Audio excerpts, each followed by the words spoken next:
విద్యతోనే వికాసం, వికాసంతోనే సమానత్వం, సమానత్వంతోనే ప్రగతి అనే మాట ఏదైతే ఉన్నదో దాన్ని ఆచరణలో పెట్టి చూపెట్టిన వారు కేసీఆర్ గారు. మరి రాష్ట్ర వ్యాప్తంగా 1000 పైచిలకు గురుకుల పాఠశాలలు, బీసీ కావచ్చు, ఎస్సీ కావచ్చు, ఎస్టీ కావచ్చు, మైనారిటీ కావచ్చు, బలహీన వర్గాల పిల్లల కోసం 1000 గురుకుల పాఠశాలలు పెట్టి, 1008 గురుకుల పాఠశాలలు పెట్టి, అందులో ఒక్కో అమ్మాయి మీద, ఒక్కో అబ్బాయి మీద 1,20,000 రూపాయలు సంవత్సరానికి, అంటే నెలకు 10,000 రూపాయలు ప్రభుత్వమే ఖర్చు పెట్టి వారికి అవసరమయ్యే బట్టలు, బూట్లు, పుస్తకాలు, బ్యాగులు, దుప్పట్లు, భోజనాలు మొత్తం సర్వం ప్రభుత్వమే పూర్తి స్థాయిలో బాధ్యత తీసుకొని ప్రపంచంతో పోటీ పడే పౌరులుగా వారిని తయారు చేయాలి, విద్యను అద్భుతమైన నాణ్యమైన విద్యను అందించాలి అనే ఒక సమున్నత ఆశయంతో మహాత్మా జ్యోతిబా ఫూలే చూపిన మాటలో గత 10 ఏళ్ళు కేసీఆర్ గారి ప్రభుత్వం ముందుకు నడిచింది.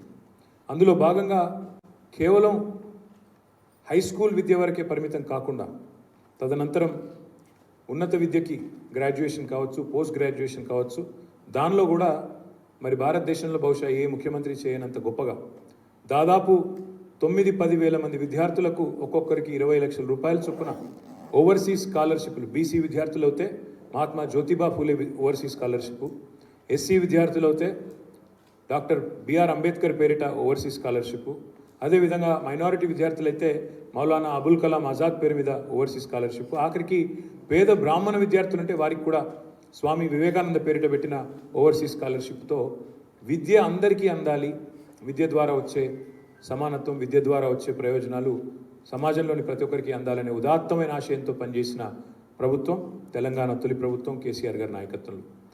విద్యకు మాత్రమే పరిమితం కాకుండా, విద్యా ఉపాధి అవకాశాల కాడికి మాత్రమే పరిమితం కాకుండా, టాటాలు, బిర్లాలు మాత్రమే కాదు, తాతల నాటి కులవృత్తులు కూడా అంతే ముఖ్యమని గ్రహించిన సమాజంలోని ఒక వాస్తవికమైన పరిస్థితిని అర్థం చేసుకొని దానికి ఆచరణాత్మకమైన రూపునిచ్చిన నాయకుడు కేసీఆర్ గారు. కేసీఆర్ గారు మాతో ఎప్పుడు చెప్తూ ఉండేవారు, మేము ప్రభుత్వంలో ఉన్నప్పుడు మాట్లాడితే మీరు స్కిల్ డెవలప్మెంట్ అంటారయ్యా, స్కిల్ డెవలప్మెంట్ అంటారు కరెక్టే, కానీ ఆల్రెడీ మన సమాజంలో డెవలప్ అయి ఉన్న స్కిల్ సంగతి ఏంది? ఇప్పుడు ఒక పద్మశాలి సోదరుడికి, ఒక నేతన్నకు కొత్తగా ఎవరో పోయి ఆయనకి అద్భుతంగా అగ్గిపెట్టెలో పట్టే చీరను తయారు చేసే నైపుణ్యాన్ని కొత్తగా ఇవ్వాల్సిన అవసరం లేదు. ఒక యాదవ సోదరుడికో, ఒక కుర్మ సోదరుడికో కొత్తగా నువ్వు షీప్ బ్రీడింగ్ అని చెప్పి టెక్నాలజీ పెట్టి ఏదో నేర్పించాల్సిన అవసరం లేదు. తరతరాలుగా వారు చేస్తున్నావు పని అది. ఈ రకంగా ఆల్రెడీ డెవలప్ అయి ఉన్న స్కిల్ ఏదైతే ఉన్నదో దాన్ని కూడా ఎట్లా నైపుణ్యంతో వాడుకొని తమ ఆర్థిక స్వావలంబనకు మనం బాటలు వేయాలి అని ఆలోచించిన నాయకుడు కేసీఆర్ గారు. అందులోంచి వచ్చినాయే చాలా పథకాలు.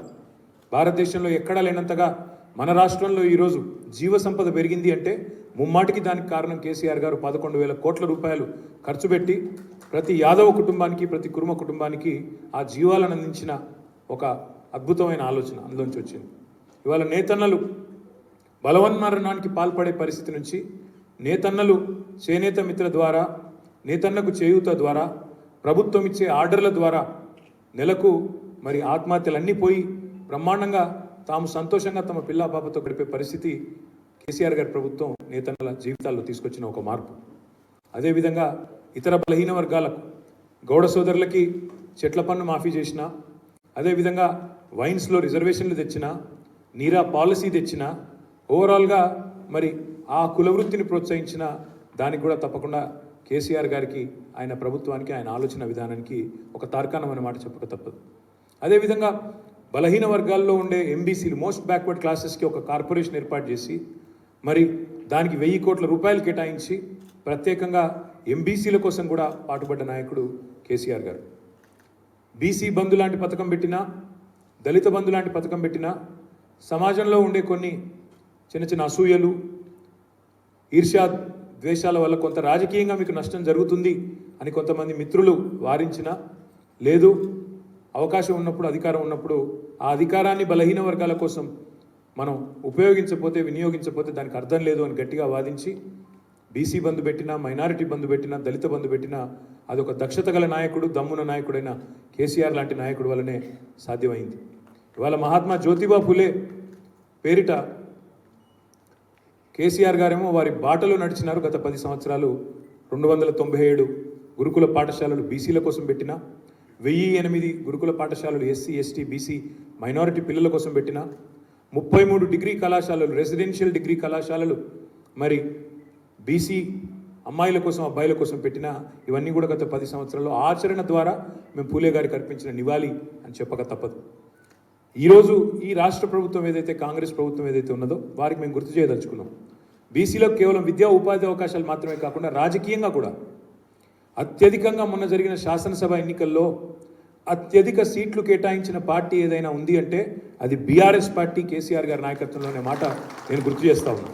శాసనసభ ఎన్నికల్లో అదే మాదిరిగా ఈరోజు పార్లమెంట్ ఎన్నికల్లో ఉన్న 17 స్థానాలకు గాను ఇవాళ 5 ఎస్సీ ఎస్టీ రిజర్వేషన్ సీట్లు పక్కన పెడితే 17లో 12 మిగిలితే ఆ 12లో 6 సీట్లు ఇవాళ అంటే 50% బలహీన వర్గాలకు బీసీలకు కేటాయించిన ఒకే ఒక్క పార్టీ బీఆర్ఎస్ పార్టీ. సికింద్రాబాద్లో పద్మారావు గౌడ్ కావచ్చు, జహీరాబాద్లో గాలి అనిల్ కుమార్ గారు కావచ్చు, నిజామాబాద్లో బాజిరెడ్డి గోవర్ధన్ గారు కావచ్చు, హైదరాబాద్లో గడ్డం శ్రీనివాస్ యాదవ్ కావచ్చు, చేవెళ్లలో కాసాని జ్ఞానేశ్వర్ గారు కావచ్చు, భువనగిరిలో సీనియర్ నాయకుడు క్యామా మల్లేష్ గారు కావచ్చు. ఈ 6గురికి కూడా ఇవాళ బలహీన వర్గాల అభ్యర్థులకు పెద్దపీట వేసి ఉన్న అవకాశాల్లో 12 సీట్లలో 6 అంటే 17లో 5 ఎస్సీ ఎస్టీ పోతే మిగిలిన 12లో 50% ఈరోజు బీసీలకు కేటాయించిన ఒకే ఒక్క పార్టీ బీఆర్ఎస్ పార్టీ. అంటే కేవలం మాటలకు మాత్రమే కాకుండా చేతల్లో కూడా ఆచరణలో కూడా తన చిత్తశుద్ధిని నిబద్ధతను చాటుకున్నది బలహీన వర్గాల సంక్షేమం పట్ల, వారి ఉన్నతి పట్ల, రాజకీయంగా వారికి కల్పించాల్సిన అవకాశాల పట్ల కేసీఆర్ గారి నాయకత్వంలోని బీఆర్ఎస్ పార్టీ. ఈ సందర్భంగా నేను రాష్ట్ర ప్రభుత్వాన్ని డిమాండ్ చేసేది ఒకటే, మీరు బీసీ డిక్లరేషన్ పేరిట కామారెడ్డిలో సిద్ధరామయ్య గారు, కర్ణాటక ముఖ్యమంత్రి సిద్ధరామయ్య గారిని ముఖ్య అతిథిగా పెట్టి కామారెడ్డిలో బీసీ డిక్లరేషన్ పేరిట మీరు ప్రకటనలు, ఓట్లు రాబట్టుకోవడానికి ప్రకటనలు గుప్పించినారు. ఆ ప్రకటనలో ఈరోజు వరకు 120 రోజులు గడిచిపోయినా ఒక్కటంటే ఒకటి కూడా అమలుకు నోచుకోలేదు. మీరు చెప్పారు మహాత్మా జ్యోతిబా ఫూలే పేరిట బీసీ సబ్ ప్లాన్ తెస్తాము, బీసీ సబ్ ప్లాన్ తీసుకొస్తాము, బడ్జెట్లో ప్రతి సంవత్సరం 20,000 కోట్ల రూపాయలు కేటాయిస్తాం బీసీ వెల్ఫేర్ కోసం, మొత్తం 5 ఏళ్లలో 1,00,000 కోట్లు తీసుకొస్తాము, ఖర్చు పెడతాము అనే మాట కాంగ్రెస్ పార్టీ చెప్పింది. మరి మొన్న ఓట్ ఆన్ అకౌంట్ పెట్టినారు, అందులో డబ్బులు కేటాయించలేదు. మీరు చెప్పినట్టు 20,000 కోట్లు కేటాయించలేదు. Full budget పెడతామన్నారు. ఈ పార్లమెంట్ ఎన్నికల తర్వాత అందులో మాట నిలుపుకోవాలని చెప్పి శాసనసభ సమావేశాల్లో బీసీ సబ్ ప్లాన్ ఖచ్చితంగా పెట్టాలని చెప్పి బీఆర్ఎస్ పార్టీ తరఫున ప్రభుత్వాన్ని డిమాండ్ చేస్తూ ఉన్నాం.